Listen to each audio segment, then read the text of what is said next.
Hello everybody, my name is Jaqueline Gil and I am speaking from the city of Brasília, the capital of Brazil. It's an honor to be talking to you today, and I will mostly present a topic that I love. It really comes from my heart, and it's about travel and tourism in the 21st century. I am the founder of a company, Brasília based, called Amplia Mundo, and we mostly work with connecting Brazil to the world and the world to Brazil through projects in tourism and hospitality sector. I am also a part-time lecturer at the University of Brasília, where I teach futures scenarios planning, and I am also a part-time lecturer at the University Lusófona in Lisbon, Portugal. And the topic, as I mentioned, that's meant to be from me to you in terms of contributing to the discussion we are having in the summit is about tourism.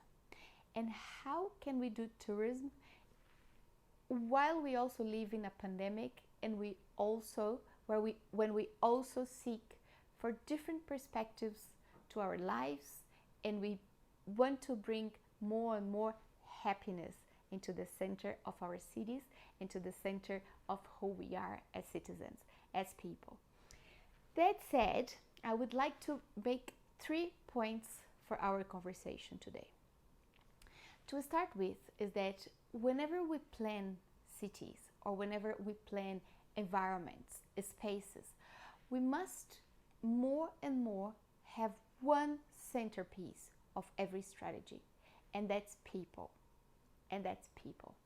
And not just people, but what people feel, how people feel in those environments and in those spaces.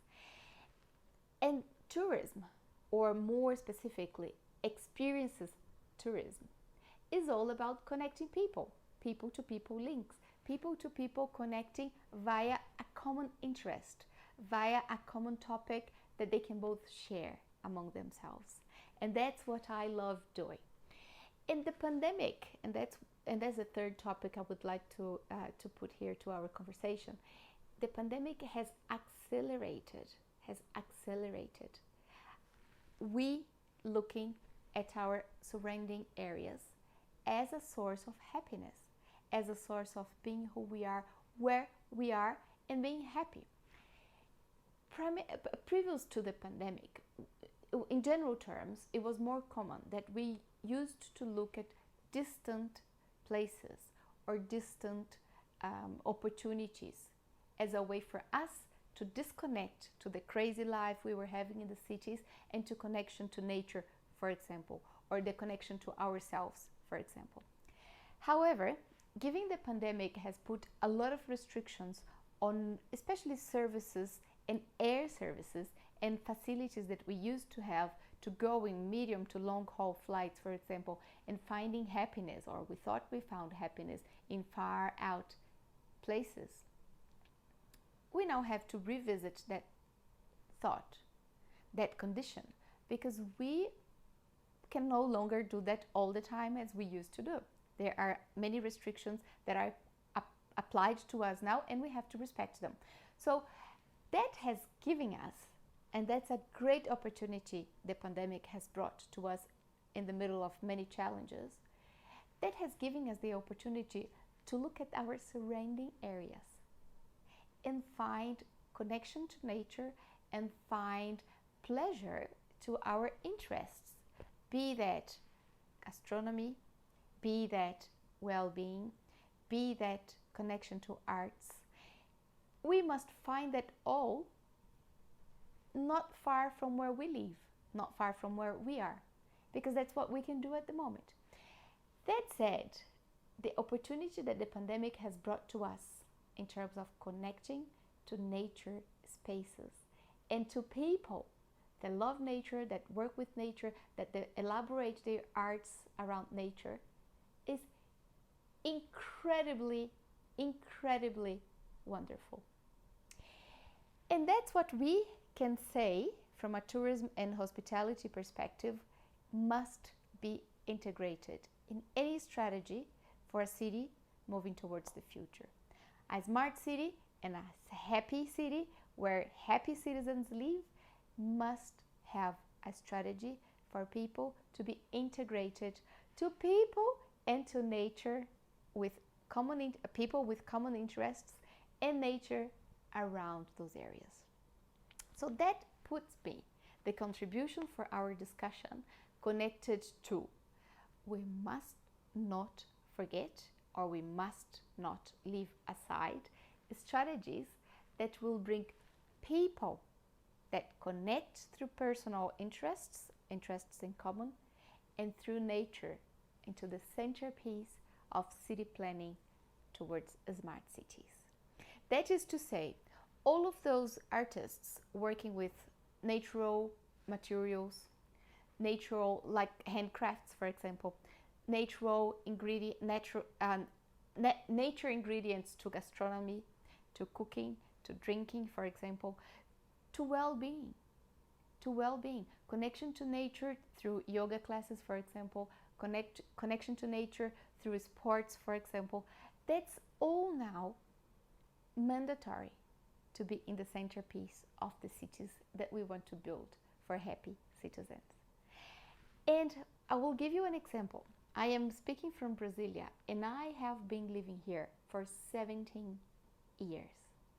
I must confess, I had never looked at the outskirts of Brasília as a source of places and people for me to engage with, and also engage with nature, and also disconnect to the vibrant life that we live in city spaces. That is to say, like me, I bet there are many people around the world who always thought when they wanted to recharge, to disconnect, and to meet nature of something far, at least not very close to where they live, at least not very close to where they could be doing those practices. And now the pandemic has showed us we all are fortunate enough to be able to find spots and to be able to find areas of excellence not very far from where we live. So that says, from now on, we must never again disconsider that integration between city and surrounding areas with quality services. What we used to go to buy long haul, we now can buy short distances around where we are. That's the future of cities. And by bringing quality services in the nature areas around us, by bringing a combination of interests to the centerpiece of those services, like as I just said, well-being, gastronomy, hospitality, nature-based experiences, arts, all of that into the community that lives around those smart cities with happy citizens, it generates collective prosperity. And via collective prosperity, we can move forward to the future with a lot more connection to who we are, to people that have interests in common, to facilities that will be right at our footstep. And therefore, we can move forward with a lot more easy access to tourism and hospitality experiences.